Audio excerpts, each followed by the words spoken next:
और इस एंजॉयमेंट के मौके में हम अपना कर्म भी कभी नहीं भूल रहे हैं, ठीक है।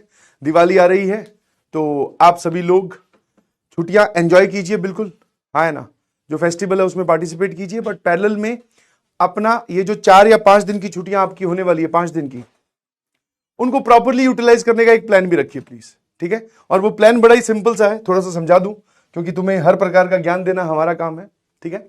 तो स्टूडेंट्स की वैरायटी जिस हिसाब से है उस हिसाब से, सर एक जिनका बैकलॉग है तो भैया वो बैकलॉग कंप्लीट कीजिए, ठीक है ना, बैकलॉग कंप्लीट करो, ठीक है, बैकलॉग कंप्लीट कीजिए। और जो भी चैप्टर्स आपके रह गए हैं उन चैप्टर्स का नाम लिखिए और उन पे टिक लगाना स्टार्ट कीजिए प्लीज, ठीक है। इसको आप कंप्लीट कीजिए जिनका बैकलॉग है, ठीक है।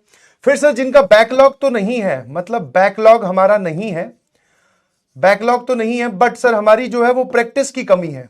ऐसा पक्का होगा कि कोई ना कोई ऐसा चैप्टर एक होगा जिसमें आपने ये पाया होगा कि यार इसके ना PYQs मैंने कम किए हैं।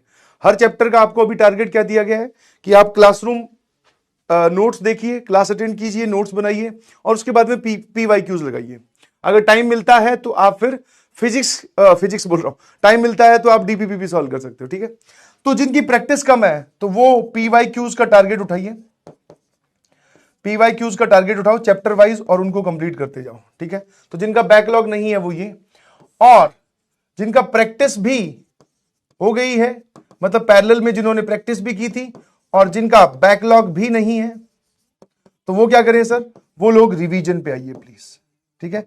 अभी आपको इन 4 दिनों में पर चैप्टर, मतलब पर सब्जेक्ट 3-3 या 4-4 चैप्टर्स जो है, 3 और 4 चैप्टर्स पर सब्जेक्ट रिवीजन करके उनको पैक कर देना है। पैक कर देना है मतलब कि इस प्रकार रिवीजन करो कि उसके बाद में आप उसको डायरेक्टली देखने वाले हो जेईई मेंस पेपर देने से पहले, मतलब 15 जनवरी के बाद। तो जिनका बैकलॉग नहीं है बट प्रैक्टिस भी हो गई है, और सर हमारे पास अब क्या करें, तो रिवीजन कीजिए प्लीज, बहुत रिगरस रिवीजन कीजिए, शॉर्ट नोट्स बनाइए, क्लास नोट्स के थ्रू एक बार वापस से जाइए। जिनका प्रैक्टिस की कमी है तो वो प्रैक्टिस कीजिए, टाइम बचता है, फिर रिवीजन कीजिए। जिनका बैकलॉग है वो बैकलॉग कंप्लीट करो, फिर प्रैक्टिस करो, फिर आप रिवीजन करो, ठीक है। तो कैटेगराइज योरसेल्फ कि आप कौन सी कैटेगरी में लाया करते हैं और उसके हिसाब से एक्ट कीजिए प्लीज। समझ में आएगा नहीं समझ में आया? तो अगर आप इन दिवाली की हॉलीडेज को प्रॉपरली यूटिलाइज करते हो तो बिलीव मी आप बहुत सारी जनता से आगे निकल जाओगे, समझो। क्योंकि जनरली एक नेचर क्या है हमारा छुट्टियों को लेकर कि सर एकदम रिलैक्स करते हैं, कॉपियां बंद कर देते हैं और रिलैक्स हो जाते हैं, सर गायब हो जाते हैं, आराम से एंजॉय करते हैं। एंजॉयमेंट भी जरूरी है। 24 घंटे का दिन होता है जिसमें से 8 घंटे या 7 घंटे आप सोए, 3 या 4 घंटे आपने एंजॉय किया, कहां मना कर रहा हूं। बाकी जो बचा हुआ टाइम है सर उसमें क्या करेंगे, उसमें जो लेक्चर्स आपके पास में आने वाले हैं वो कीजिए, और इनमें से जिस कैटेगरी में आप लाए करते हो उसको पिक कीजिए और शुरू हो जाइए प्लीज। समझ में आया? रिवीजन अगर आप करके रख दोगे तो बिलीव मी आपको ऐसा फील होगा कि हाँ सर हमने अपनी छुट्टियां प्रॉपरली यूटिलाइज कर ली हैं। और छुट्टियां अभी और आने वाली हैं, दिवाली की छुट्टियां हैं, फिर छठ पूजा की छुट्टी आएगी, फिर आप बोल सकते हो क्रिसमस की छुट्टी आएंगी, न्यू ईयर की छुट्टी आएगी, तो छुट्टियां बहुत सारी आ रही हैं। तो आप अगर ये सोच रहे हो कि आपके पास टाइम नहीं है तो टाइम है, आप बस प्लान करके रखो कि हाँ यार मैं ये करने वाला हूं। और सबकी प्लानिंग एक जनरल नहीं हो सकती, सबकी planning person to person vary करती है। समझ में आया? हाँ है ना, पर्सन टू पर्सन वेरी करती है कि आप किस कैटेगरी में लाया करते हो और आप कैसे आगे बढ़ना चाहते हो। मतलब sir her category of student में इंप्रूवमेंट की गुंजाइश है। समझ पा रहे हो मेरी बात?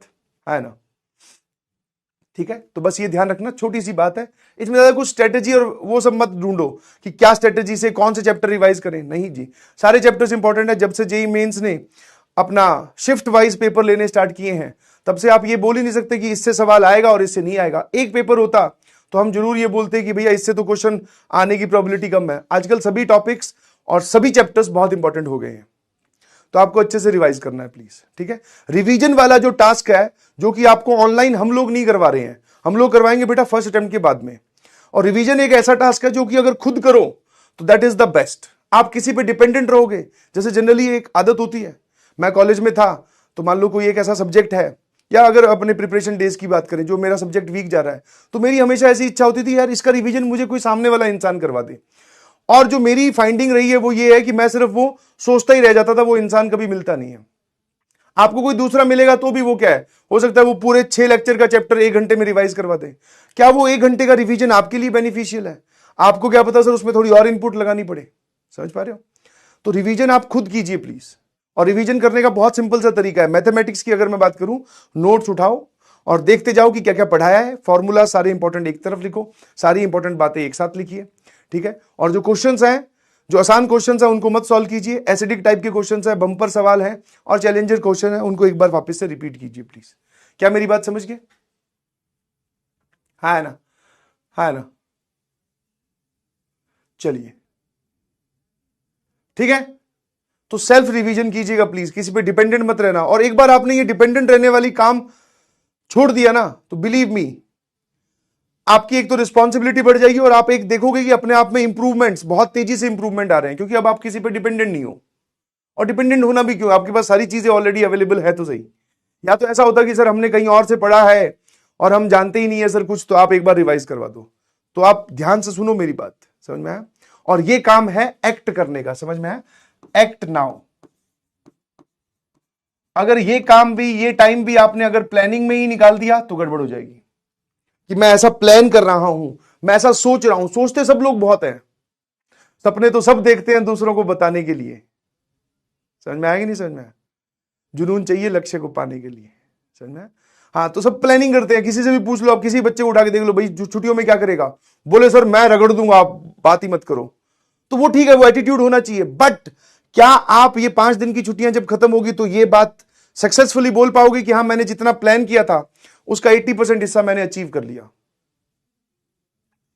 क्योंकि बड़ा मुश्किल होता है, बड़ा ही मुश्किल होता है, मैं जानता हूं, ठीक है। लेक्चर्स देखना, सब्जेक्ट पढ़ना, सर आप इसको इंटरेस्टिंग बनाने की कोशिश कर रहे हो, बट आई नो काम तो बोरियत वाला है। बड़ा ही मुश्किल होता है कि पूरी दुनिया, हमारे दोस्त वगैरह सब घूम रहे हैं, मार्केट जा रहे हैं, धनतेरस की हम रील देख रहे हैं, लाइटिंग वाइटिंग लगी हुई है, तो हमारा अंदर का मन बोलता है कि एक बार मार्केट जाके आते हैं। उसको कंट्रोल करके रखना बहुत मुश्किल काम है। And believe me, you can do this. और एक बार कर लिया ना, तो वो जो फीलिंग है, फीलिंग ऑफ अचीवमेंट है कि हाँ मैंने खुद किया है, उसकी बात ही अलग है। समझ में आएगी नहीं समझ में? समझ पा रहे हो कि नहीं समझ पा रहे हो? यस, तो प्लीज वो सेंस ऑफ अचीवमेंट लाइए और इंप्रूव करते जाइए, ठीक है जी।